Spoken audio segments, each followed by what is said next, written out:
Assalamualaikum warahmatullahi wabarakatuh. Perkenalkan, kami dari kelompok 5 yang beranggotakan saya sendiri, yaitu Takbir Safitri sebagai moderator, rekan saya Ayumi Zahra sebagai pemateri, Sari Ramadhani sebagai pemateri, dan Yulia Sasmita sebagai pemateri. Nah, di sini kami kelompok 5 membahas tentang pendekatan-pendekatan dalam memimpin perubahan. Nah, materi pertama yaitu yang akan dibacakan oleh Sari Ramadhani. Kepada Sari Ramadhani dipersilahkan. Baik, terima kasih moderator. Saya akan menjelaskan poin yang pertama, yaitu pendekatan melalui tahapan. Nah, untuk mencapai tujuan, perubahan harus dilaksanakan melalui tahapan yang tepat. Mengutip pendapat Hussey pada tahun 2000 merekomendasikan langkah demi langkah yang dikenal dengan EASIR, merupakan singkatan dari Envisioning, Activating, Supporting, Implementing, Ensuring, dan Recognizing. Yang pertama yaitu envisioning, yaitu memimpikan. Seorang pemimpin membutuhkan visi mimpi yang dapat mencakup ukuran dan ruang lingkup organisasi, kekuatan ekonomi, hubungan pelanggan, dan budaya internal. Waktu kebutuhan untuk perubahan adalah apa yang mendorong visi. Bagian penting dari kepemimpinan perubahan adalah memiliki visi yang jelas. Di berbagai tingkat organisasi, berbagai interpretasi visi yang didefinisikan dengan buruk dapat terjadi, yang dapat membelokkan proses penerapan perubahan. Singkatan yang kedua yaitu activating, yaitu mengaktifkan. Salah satu tugas setiap pemimpin adalah meningkatkan aktivitas follower atau pengikut. Dalam konteks ini mengandung makna suatu tugas untuk memastikan bahwa orang lain di dalam organisasi memahami, mendukung, dan bahkan membagikan visi. Yang ketiga yaitu supporting atau mendukung. Kepemimpinan lebih dari sekedar memberikan instruksi kepada orang lain, namun lebih kepada memberikan dukungan moral yang memungkinkan mereka mencapai tingkat yang lebih tinggi dari yang mereka bayangkan. Nah, untuk mencapai ini, pemimpin perlu memiliki 4 kelompok orang untuk menginspirasi dan membayangkan melihat sesuatu melalui mata mereka. Kemampuan dan posisi ini sangat membutuhkan saling pengertian. Yang keempat yaitu implementing atau melaksanakan. Untuk mewujudkan visi tersebut, langkah implementasi memerlukan pelaksanaan rencana sesuai dengan jadwal yang telah ditentukan. Ide dasarnya adalah memastikan bahwa semua efek perubahan dipahami akan berubah, tapi instrumennya akan berubah berbeda. Yang kelima ada ensuring atau memastikan kebijakan struktur dan rencana implementasi dibuat dan memodifikasi implementasi dibuat. Ensuring meliputi pemeriksaan untuk melihat apakah pelaksanaan berjalan sesuai rencana, dan jika terjadi penyimpangan, apakah penyesuaian yang diperlukan telah dilakukan. Nah, selain itu juga memastikan jaminan apakah hasil yang diinginkan telah tercapai. Yang terakhir ada recognizing atau mengenal. Mengenali mereka yang terlibat dalam proses perubahan adalah langkah terakhir dalam model kepemimpinan perubahan. Positif atau negatif, pengakuan harus digunakan untuk mendorong perubahan dan menyingkirkan hambatan untuk maju. Masuk ke materi selanjutnya yaitu pendekatan kultural.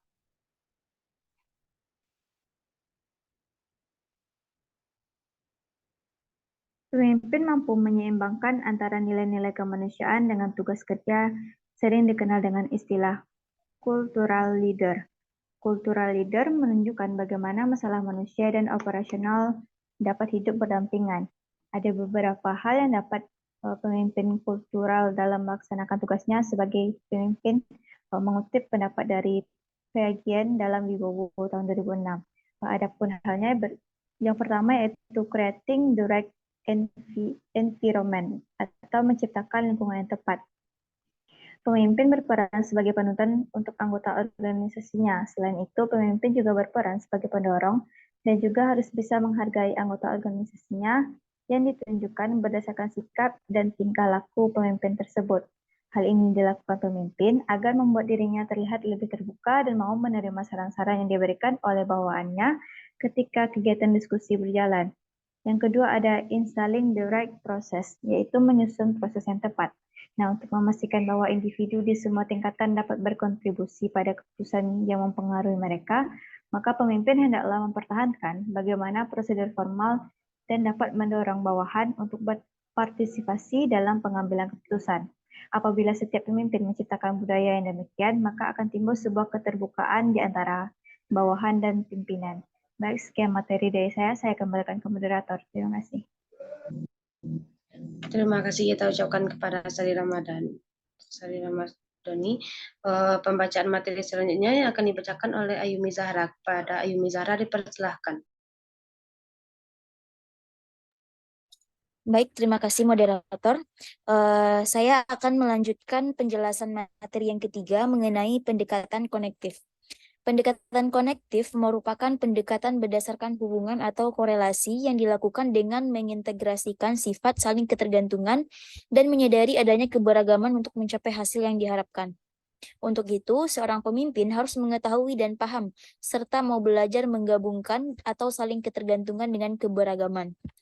Menurut Wibowo pada tahun 2016, untuk mendapatkan hasil terbaik, connective leader harus mengembangkan 6 kekuatan kepemimpinan. Yang pertama yaitu etika kecerdasan politis.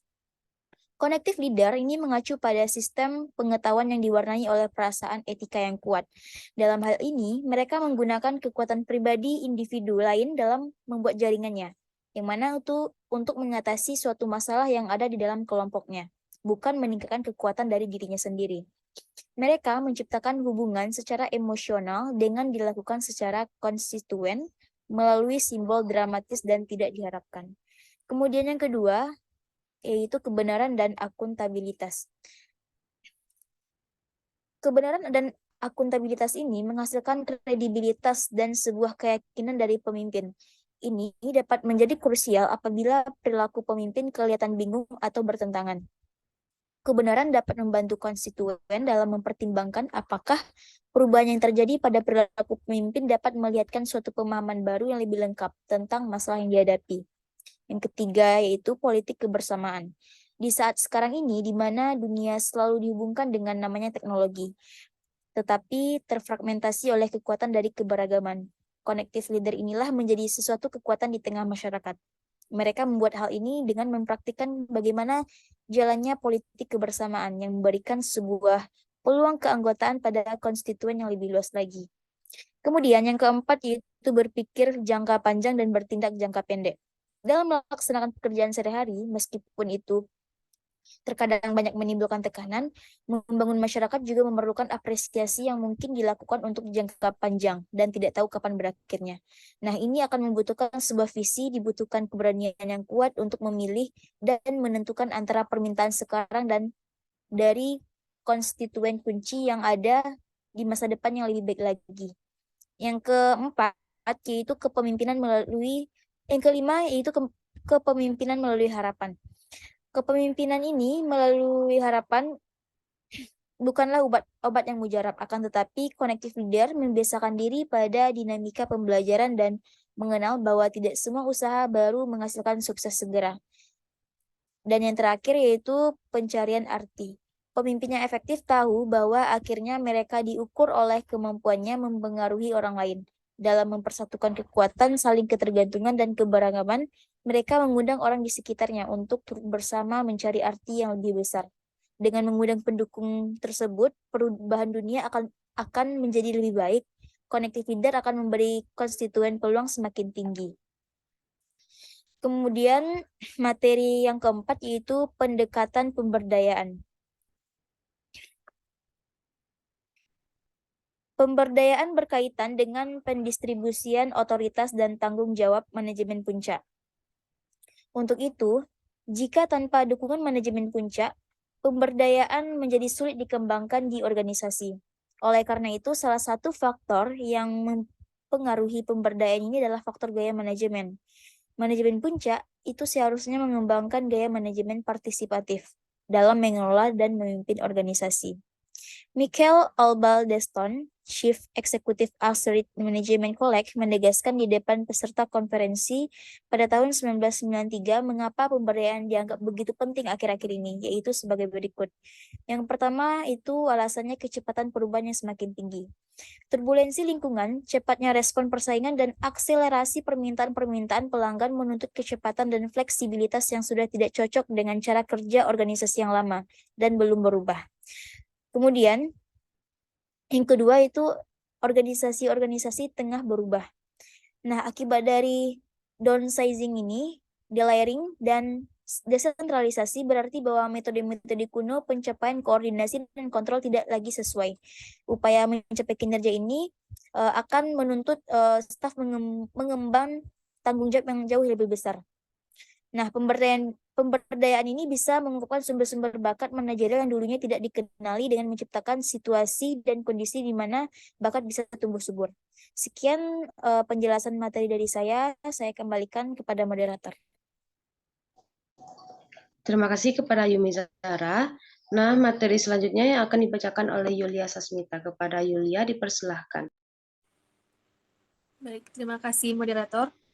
Baiklah, saya akan melanjutkan materi yang selanjutnya, yaitu pelajaran bagi pemimpin perubahan. Ada beberapa pelajaran bagi pemimpin perubahan. Yang pertama itu menyelesaikan masalah, bukan menciptakan masalah yang baru. Nah, ada dua orientasi fundamental yang berbeda dalam menghadapi masalah. Yang pertama itu menciptakan yang baru atau menyelesaikan masalah yang ada. Sebagian besar pekerjaan manajer adalah menyelesaikan masalah, dan kita percaya bahwa manajer yang sukses adalah manajer yang mampu memecahkan masalah, bukan menghindarinya. Yang kedua itu pemimpin yang efektif penuh dengan kejutan. Strategi yang terorganisir dengan baik untuk meramalkan masa depan sangat penting untuk setiap organisasi. Namun, pemimpin juga perlu menemukan cara terbaik untuk mengembangkan peluang baru dengan mencari celah yang tidak terduga.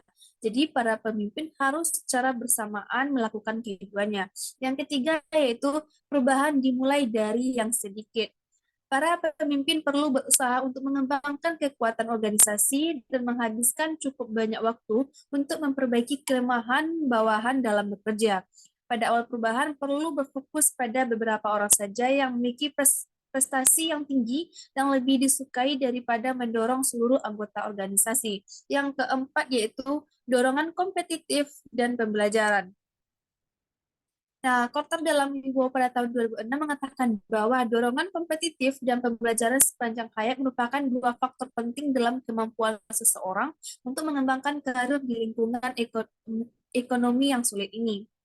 Yang kelima yaitu keterampilan pemimpin perubahan. Untuk menjalankan organisasi, seorang pemimpin perubahan membutuhkan keterampilan tertentu. Nah, menurut Kantor dalam Wibowo pada tahun 2006 menyatakan bahwa orang membutuhkan waktu, tanggung jawab, dan sumber daya untuk membuat perubahan yang bertahan lama. Nah, berikut ini juga ada beberapa kunci untuk memantau perubahan. Yang pertama itu imajinasi untuk melakukan inovasi. Yang kedua itu profesionalisme untuk mewujudkan kinerja. Yang ketiga itu keterbukaan untuk berkolaborasi. Materi selanjutnya yaitu keterampilan memimpin perubahan. Nah, ada beberapa keterampilan dalam memimpin perubahan yang dikelompokkan menjadi 3, yaitu keterampilan membuat konsep. Nah, maksudnya di sini yaitu pertama kemampuan pemimpin untuk melihat organisasi dan dari setiap permasalahan sebagai suatu keseluruhan. Yang kedua yaitu kemampuan untuk mengordinasikan seluruh rentetan kegiatan, keinginan, dan kepentingan perorangan serta kelompok dalam kerangka pencapaian tujuan organisasi, juga menyusun konsep-konsep tertentu. Yang kedua yaitu keterampilan teknis. Maksudnya adalah semua kecakapan atau keahlian dalam keterampilan khusus, terutama yang memerlukan metode, proses, prosedur, dan teknik. Yang selanjutnya juga kecakapan teknis yang memerlukan pengetahuan khusus, kecakapan menganalisis, penggunaan alat-alat, teknik-teknik yang memerlukan disiplin khusus, dan barang-barang. Dan juga kecakapan teknis yang berkaitan dengan tugas-tugas khusus. Yang ketiga yaitu keterampilan manusiawi atau human skills. Nah, keterampilan ini menunjukkan kemampuan seseorang dalam bekerja dengan melalui orang secara efektif, serta untuk membina kerjasama. Mungkin sekianlah penyampaian materi dari saya. Saya kembalikan kepada moderator. Terima kasih. Terima kasih kita ucapkan kepada Yulia Sasmita. Nah, materi selanjutnya, materi terakhir yang akan saya bacakan sendiri. yaitu memelihara kepercayaan. Pemimpin yang efektif dan hebat pasti sadar akan membangun kepercayaan merupakan suatu hal yang penting dilakukan dan merupakan landasan agar terciptanya kolaborasi antar satu anggota dengan anggotanya yang lain di dalam organisasi tersebut.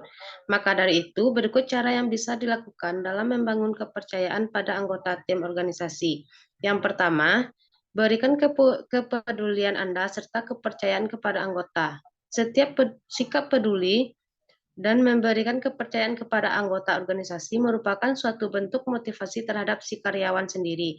Dikarenakan jika dalam menjalankan tugas tersebut, karyawan merasa bahwa dirinya dapat bertanggung jawab serta memiliki keinginan yang terbaik bagi tugas yang dijalankannya, sehingga dapat membantu karyawan mencapai tujuan. Atas dari kepedulian dan dukungan oleh pemimpin dapat melahirkan kepercayaan anggota organisasi tersebut.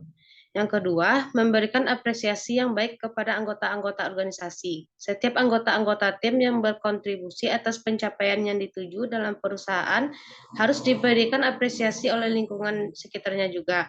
Terutama pemimpinnya memberikan apresiasi agar dapat memberikan pengaruh yang positif serta memotivasi karyawan agar bisa lebih lagi dan lagi dalam menjalankan tugasnya.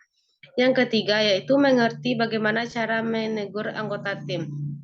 Setiap anggota atau karyawan pasti pernah melakukan hal-hal yang mengakibatkan menurunnya pekerjaan atau kesalahan yang dilakukannya. Dalam memberikan teguran sebagai seorang pemimpin, sebaiknya dilakukan di tempat yang jauh dari pandangan banyak orang dan secara sepihak, agar tidak terjadinya hal-hal yang tidak diinginkan. Yang keempat, seorang pemimpin harus memberikan contoh terlebih dahulu kepada anggota. Sebagai pemimpin yang baik, bahwa dalam memberikan tugasnya kepada anggota, bahwa perlu juga harus mengerjakan anggota tim tentang nilai atau standar yang perlu dicapai. Dengan cara ini dapat mempermudah menyelesaikan tugasnya, serta tidak adanya miskomunikasi antara anggota dan pemimpin. Yang kelima, pemimpin memiliki motivasi dan integritas. Yang dimaksud dengan dari motivasi dan integritas ini bahwa setiap kalimat pemimpin yang diucapkan dapat sesuai dengan apa yang dilakukan. Jika tidak sesuai, maka karyawan atau anggota dapat mungkin saja akan kehilangan kepercayaannya. Maka dapat disimpulkan bahwa pemimpin merupakan trend center kepada anggota-anggotanya pada organisasi yang mana perlu keberanian dan mental yang kuat untuk menjalankannya, sehingga dapat terciptanya kesuksesan dalam membantu organisasi yang baik. Yang keenam, hindari melakukan kebohongan. Kebohongan merupakan tanda awal kerusakan suatu hubungan. Bohong tak hanya menimbulkan dosa, tapi juga kekecewaan oleh orang terdekat yang telah mempercayai kita. Tidak semua orang dapat memaklumi kebohongan, pasalnya ada beberapa jenis orang yang sangat anti dengan hal tersebut. Maka bisa dikatakan tidak ada lagi masa depan yang cerah pada hubungan yang terjalin. Yang terakhir yaitu jangan berkhianat. Khianat sejatinya cukup serupa dengan bohong. Namun, perbuatan yang satu ini bahkan lebih buruk karena mengikut sertakan orang lain untuk menciptakan kebohongan. Dalam hal ini, terdapat kerjasama yang dilatar belakangi dengan niat buruk, baik untuk menjatuhkan, menfitnah, hingga menghancurkan kehidupan orang lain. Nah, itulah pemaparan dari kelompok. Jika ada kata-kata yang salah, mohon dimaafkan. Assalamualaikum warahmatullahi wabarakatuh.